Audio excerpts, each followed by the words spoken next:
Ethiopia just did something no one saw coming. While most of the world debates who should have nuclear power, Ethiopia is quietly building its own path, rewriting the rules and shocking global experts. In this video, we're breaking down how Ethiopia just broke every rule about who gets nuclear power and what this means for Africa's future. Before we dive in, don't forget to like, subscribe, and tap the bell, because this story changes everything you thought you knew about global power. The historic deal with Russia.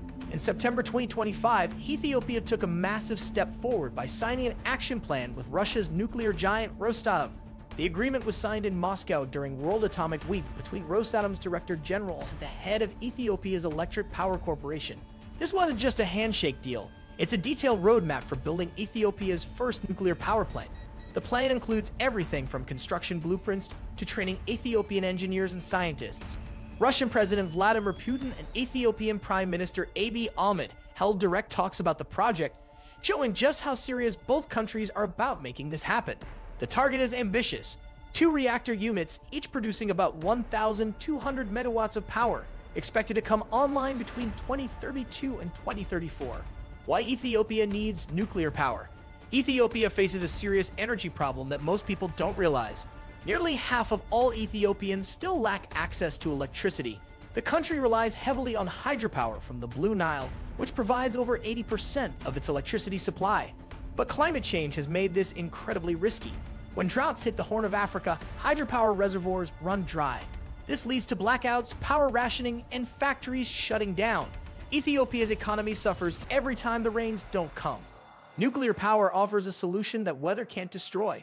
Unlike solar and wind energy that only work when the sun shines or wind blows, nuclear reactors provide steady, reliable electricity 24 hours a day, 7 days a week.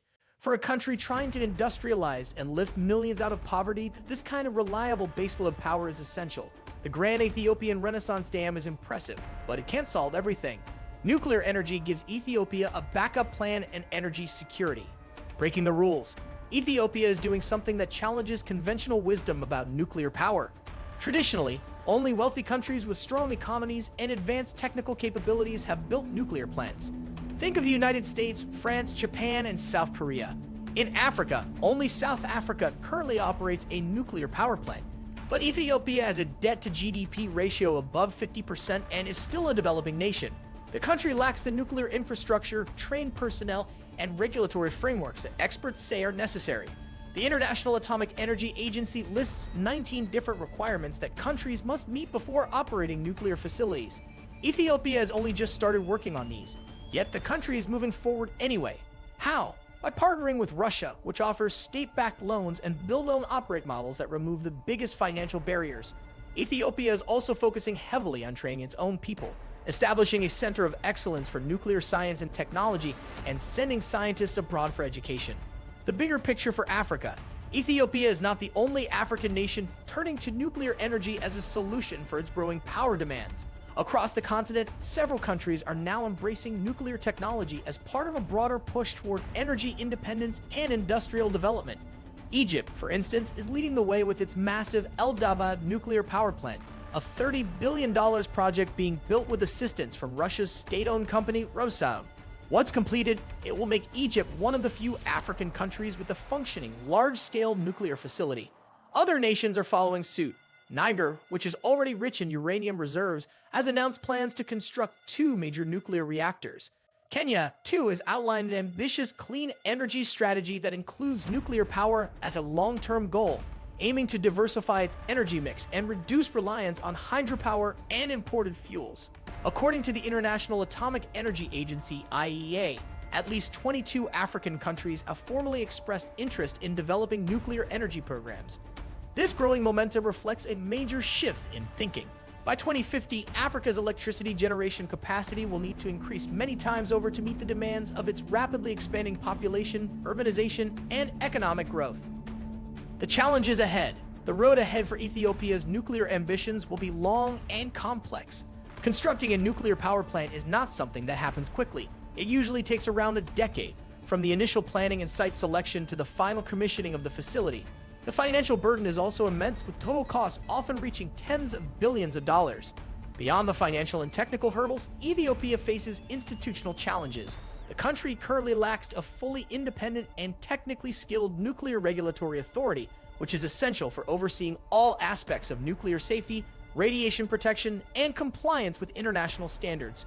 Creating such an agency from scratch will require extensive training, foreign expertise, and years of capacity building.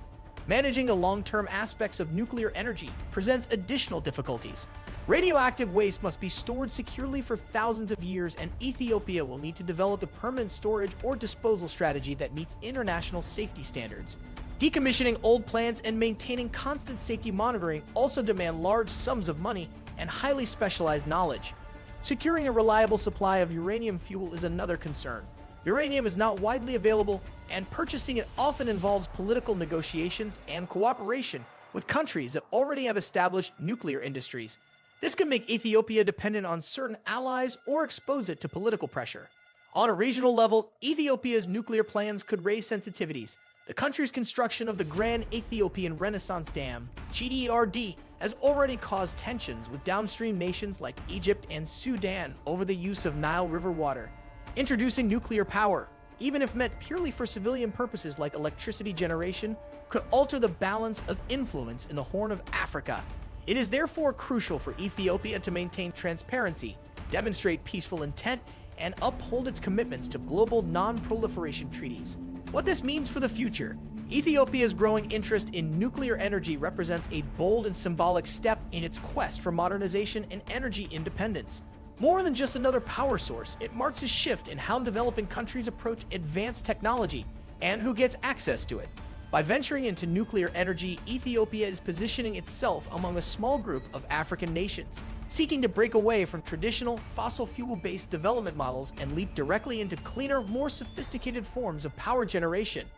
The strategy mirrors how many African countries skipped outdated technologies in the past, for example, bypassing landline phones and adopting mobile networks directly.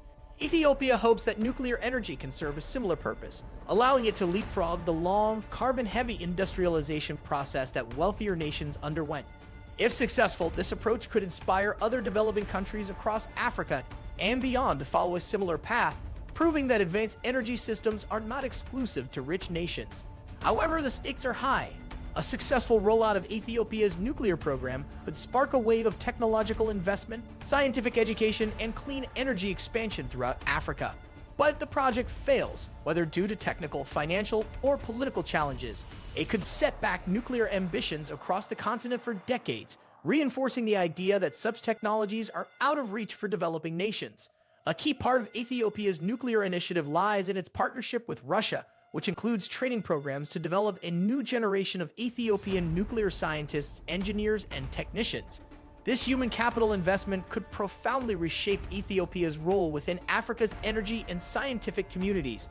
By cultivating homegrown expertise, the country could gain technical capabilities that only a handful of African nations, such as South Africa and Egypt, currently possess. Ethiopia's nuclear move isn't just bold, it's historic. Do you think this marks the beginning of a new energy era for Africa? Drop your thoughts in the comments. I'd love to hear your take. If this story amazed you, hit like, subscribe, and share it with someone who believes Africa is ready to lead. Until next time, stay curious, stay inspired, and keep watching the rise of a powerful new Africa.